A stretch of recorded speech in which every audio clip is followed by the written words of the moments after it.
Anna was 12 years old, sitting by her bedroom window when she first saw him. The boy next door, moving boxes from a truck into the house that had stood empty since old Mrs. Wilkins passed away last winter. He had unruly dark hair and knobby knees poking out of his shorts. When he glanced up, Anna ducked away from the window, heart fluttering in her chest like a hummingbird's wings. That evening over dinner, Anna's mother shared the news. "The new neighbors have a boy about your age.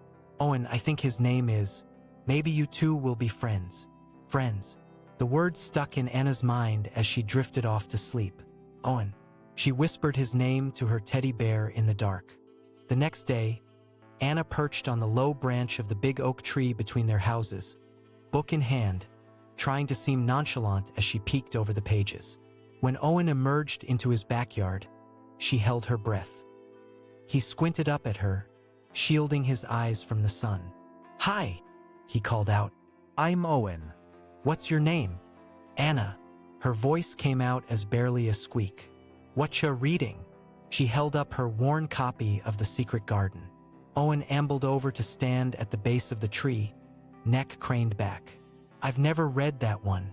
Is it good?" Anna nodded vigorously. "It's my favorite. Maybe you could read some of it to me sometime?" His hopeful grin made her insides somersault. "Okay, I'd like that." As spring unfurled into summer, the old oak became their place. Perched on its sturdy branches, Anna read aloud while Owen sprawled in the grass below, eyes closed, letting the cadence of her voice and the rustling leaves wash over him. When she finished a chapter, they'd while away the hours talking, swapping jokes, spinning fantastical stories, pondering life's mysteries as only children can. Seasons changed, years passed, but the oak tree remained. Even as they traded The Secret Garden for Tolkien, then Vonnegut and beyond. Its roots burrowed deeper as Anna and Owen grew taller, limbs stretching toward the sun and each other. By 16, reading side by side evolved into hands grazing as they passed worn paperbacks back and forth, knees bumping, hearts drumming an erratic beat. Shy smiles became charged with something more, a tingle, a yearning, a question hanging in the shrinking space between them. It finally happened on a sticky July evening, fireflies winking in the deepening dusk. Owen looked up from the copy of Leaves of Grass he'd borrowed from Anna months ago, found her already watching him, eyes soft, lips parted. The book slipped forgotten to the ground as he reached for her, pulled her in, pressed his mouth to hers. And just like that, they were kissing, clumsy and eager, noses bumping. Anna fisted her hands in Owen's t-shirt, kissed him back like she was drowning and his lips were air. When they finally resurfaced, foreheads touching, Owen huffed a laugh. "Why did we wait so long to do that?" "Don't know. Let's not wait anymore." Anna pulled him back in. Senior year brought college applications, prom, graduation. Nights spent mapping the constellations of freckles on each other's skin. Whispering fears for the future into the inky dark. Anna hoping for a creative writing scholarship, Owen aiming for pre-med. Would they still be Owen and Anna with hundreds of miles between them? "It'll be like we're on opposite sides of the garden wall," Owen said, tracing patterns on her bare shoulder. "But we'll find the secret door. Always. Promise." Anna hated how small she sounded. "I promise. No matter what, we'll always come back to each other." They clung to that promise through care packages and road trips, late-night phone calls and teary reunions. The distance hurt like a healing bruise, tender to the touch but proof they could survive it. Curled into each other on Owen's narrow dorm bed or in Anna's off-campus apartment, they planned for a shared future that shimmered on the horizon, billowing closer with each passing year. It arrived in a flurry of graduation gowns and job offers, keys to a shoebox apartment they could just barely afford together, bookshelves crammed with their merged collections, an elderly rescue cat snoozing in weak patches of sun. Owen woke at dawn for his medical residency while Anna freelanced and worked on her novel, scribbling late into the night. Dinner was often lukewarm takeout, kisses tasting of hospital coffee and ink. Exhausted but happy, they built a life in the spaces between shifts and deadlines, until Owen, buzzing with nervous energy, dropped to one knee in their cramped living room on a random Tuesday night. Tears welled in Anna's eyes before he even got the question out. The wedding was small, simple, held in their childhood backyards. They spoke their vows under the old oak tree, its branches now gnarled with age, a flush of new green leaves whispering above their heads. The garden was overgrown, grass tickling their bare feet. Owen's voice wavered as he slid the ring onto Anna's finger. "No matter what, we'll always come back to each other." "I know," Anna whispered back. "I've always known." The hummingbird and the oak tree, still standing after all these years. Roots tangled deep beneath the earth. They danced under the stars until their parents shooed them laughing to the airport, off to Bali for 10 days of sand and salt water. Neither could stop smiling, foreheads pressed together, murmuring wife and husband like they were trying the words on for size. Time stretched and contracted. Owen's clinic took off. Anna's novel found a publisher. They poured their mingled joy and sorrow into the little yellow house with a yard big enough for a swing set. Held each other through pregnancies and promotions. Lost loved ones and new nieces and nephews. Watched their parents gray and stoop, the lines around their own eyes etching deeper.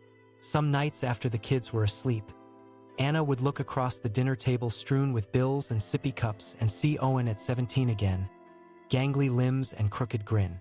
He'd glance up, catch her staring, waggle his eyebrows until she giggled, reach for her hand, head tipped back, humming some half-forgotten song. Their love was a tended garden through the years, bloomed lush and bright in the good times, weathered droughts and floods, put down deeper roots, built a home for their shared life to grow wild and wondrous within. When Owen was offered a job across the country, there was no question. They'd go together, hands clasped, leaping into the unknown. Moving day found them taking one last walk through the empty rooms, saying goodbye. In the backyard, they paused under the old oak, now towering and gnarled, wrapped in their carved initials and decades of memories. Anna ran a hand over the rough bark, eyes stinging. Owen looped an arm around her waist, drew her close. "Think it'll still be here if we come back someday?" "Maybe." Anna rested her head on his shoulder. "But even if it's not, we'll still have this. What it meant to us." "Yeah, we will." Owen pressed a kiss to her temple. "No matter where we end up, this is still our spot. Always." Hand in hand, they stepped forward into the next chapter, the future unfurling ahead. The hummingbird and the oak tree, spreading their branches to the sun. As Anna and Owen settled into their new home, a cozy bungalow with a postage stamp yard, they worked to put down roots again, hung familiar pictures on strange walls, planted a small garden, invited the neighbors over for barbecues. Their love was the constant, the North Star guiding them through the transition. But sometimes late at night, curled around each other in bed, Anna's mind would drift back to the old oak tree, wonder if the new owners of their little yellow house knew its significance, if their children would climb its branches and whisper secrets in its shadow. "Do you think we made the right choice?" she asked Owen one night, tracing patterns on his chest. "Leaving everything behind?" Owen pulled her closer, kissed the furrow between her brows. "Home isn't a place, hummingbird. It's you and me, what we've built. That's something we carry with us, no matter where we go." Anna exhaled, nodded against his collarbone. He was right. They'd transplanted their life before and it had flourished. They could do it again, nurture it together.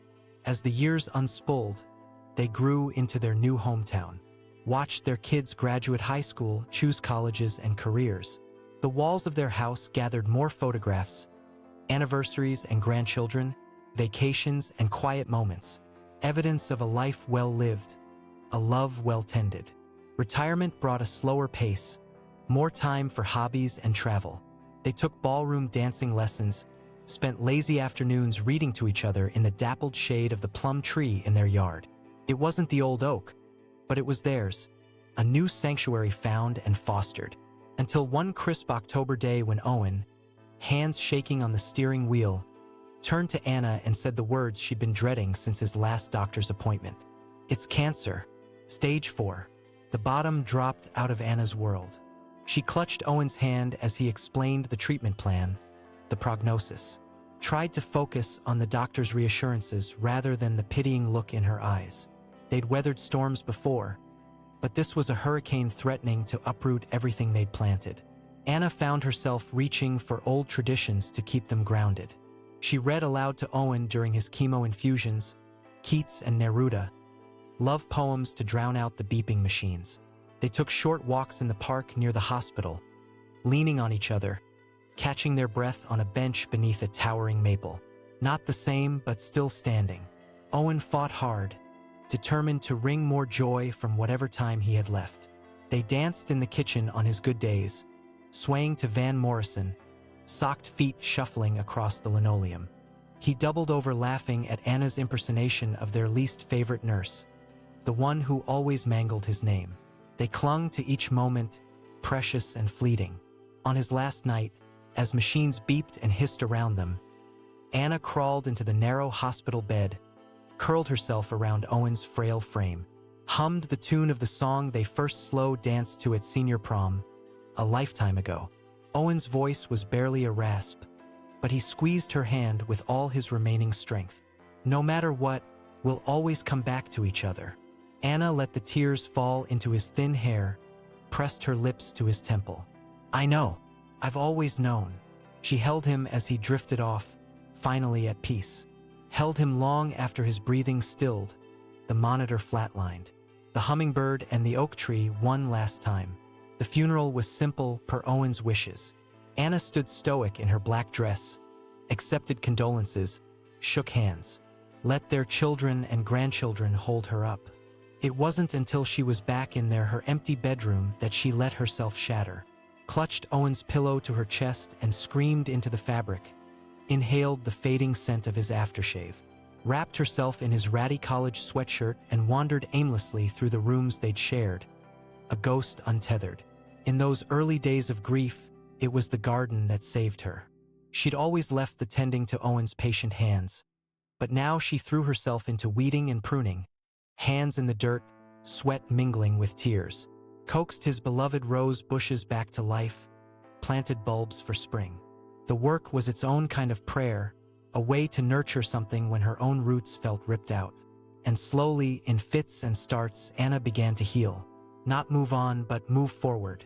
She joined a grief support group, took up yoga, started volunteering at the library, reading stories to gap-toothed kids who reminded her of a dark-haired boy she used to know, booked a trip to Paris with her grandkids, wrote in cafes, mailed postcards to Owen, figured out how to live for them both. The old oak tree came back to her in dreams sometimes, green and lush, solid and familiar. She'd lean against its trunk, trace their faded initials with her fingertips, feel its rough bark digging into her back as she tilted her face to the sun. And there would be Owen, 17 and 70, and every age in between. Crooked grin, eyes crinkling, reaching for her hand. She'd lace their fingers together, and it was like coming home. Years later, Anna sat in a hospital bed of her own, monitors beeping as her children and grandchildren gathered around. They took turns holding her hands, sharing stories, laughing through tears. Anna smiled, drifting on a morphine cloud, the ache in her bones receding as the world went fuzzy and soft at the edges. And then, clear as day, she heard it. A tap on the window, a familiar hummingbird flutter. Anna turned her head, and there he was, Owen, backlit by golden light, forever young.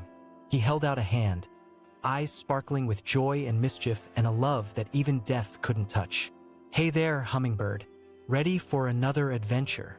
Anna reached for him, grasped his outstretched fingers, let him pull her up and out, leaving her tired body behind like a husk. She laughed, light as a bird, as he twirled her in his arms. The pain was gone, everything ahead of them shimmering and limitless. Hand in hand, Owen and Anna stepped forward into forever, the love they'd planted and grown unfurling behind them, seeds to saplings to sprawling branches. The hummingbird and the oak tree reunited at last, a story with no end.